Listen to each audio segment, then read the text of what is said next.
this break. I am Esther Mohammed.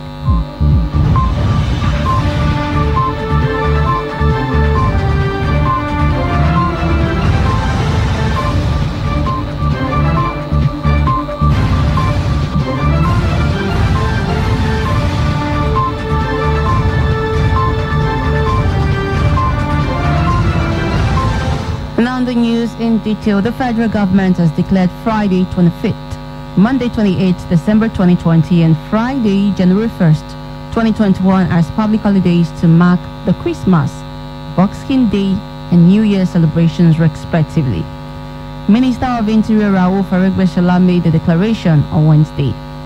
Aregbesola urged Christians to adopt the creed of Christ on faith, hope and love. He advised Nigerians and Christians in particular to adhere strictly to the COVID-19 protocols and guidelines as stipulated by relevant authorities during and after the Yuletide, especially with the second wave of the outbreak of the disease. Elsewhere, Minister of Transportation Rotimi Amechi said in a bid to clear the gridlock at the Tinkan Island and the Papa area of Lagos, the federal government is set to deploy 200 security personnel to enforce compliance on heavy-duty trucks not to park along the road. Amechi disclosed this on Wednesday during a meeting with maritime stakeholders and the Maritime Workers Union of Nigeria in Lagos.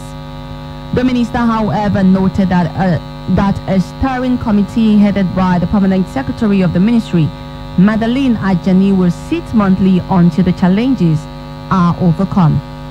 Members of the committee are expected to be drawn from the Nigerian Port Authority, Nigerian Shippers Council, Maritime Workers Union of Nigeria, Federal Road Safety Commission, and the Lagos State Government.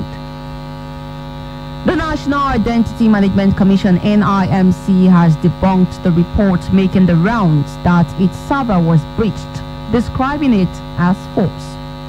A statement signed by the head of the Corporate Commission Communications, Kayode Adegoke, on Wednesday assured the public that there will be no such breaches or incidents. Adegoke said investigations on the alleged data dump were found to non-existent in the National Identity Database. He explained that the investigation carried out by the Commission on the data breach claim found out that the database schema presented by the adversary does not tally with the existing schema of NIMC records, adding that the data being posted by criminals purporting to contain citizens' information is fake. Elsewhere, the National Coordinator of Presidential Task Force (PTF) on COVID-19, Sani Aliyu, says the COVID-19 vaccine would be administered to Nigerians free when the vaccination begins. Aliyu made this known on Wednesday during an interview. He also reviewed plans by the Nigerian government on delivering and administering the vaccine. He added that although there are fears the Nigerians may be reluctant to receive shots of the vaccines, efforts are being made to sensitize many and deliver the vaccines across the country.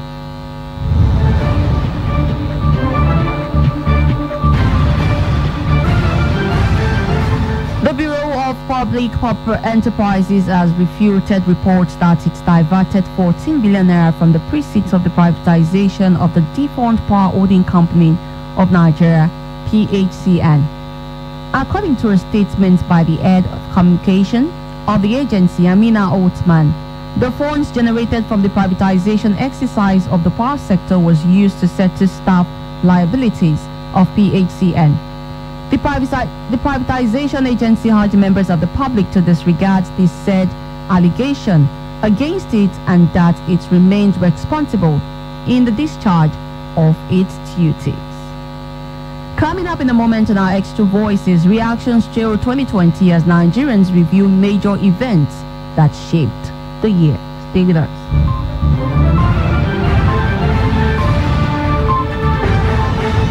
In the ever-evolving world of news, one story becomes extinct the moment another major story breaks. Market women don't know whether they be any to. But with KUFM's Extra Voices, the story never dies. It just takes on a new life. Market meho. There is no water in the house. The toilet is not good. We don't have any fashion in APC. We bring you new angles and fresh perspectives to every story, no matter how old or remote.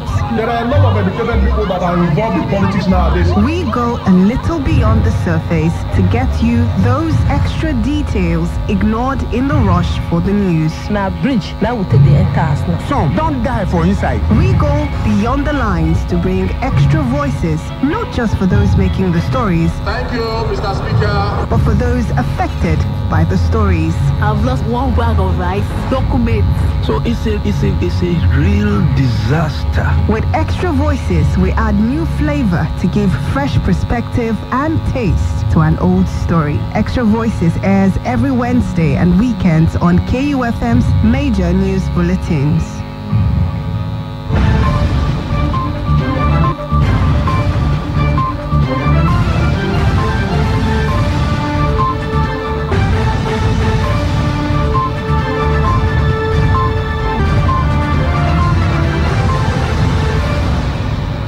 Welcome back to the news.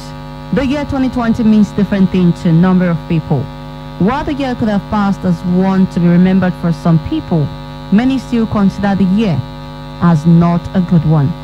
In this edition of Extra Voices, our correspondent Nusa Hari Wadiai highlights the good, the bad, and the ugly of 2020, especially in the health sector.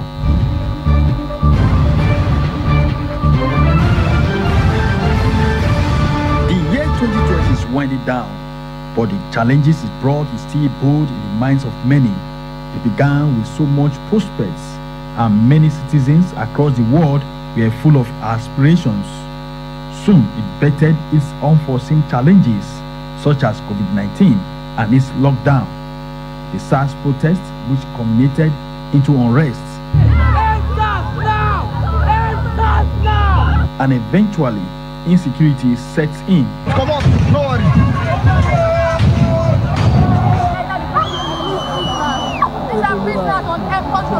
The prisoners they run. Freedom. Chairman of Nigerian Medical Association, Edo State Chapter, Dr. Harrison Omohua, said it is a sad year. Soon after we cruised into the year 2020, when a lot of persons were beginning to think of how to make good their New Year resolutions, and then we were hit by the pandemic, precisely in February 2020, and like a child's play, we found ourselves in a very serious global crisis. Dr. Emmanuel Duware, Deputy Lead Rapid Response Team for COVID-19 and other infectious diseases,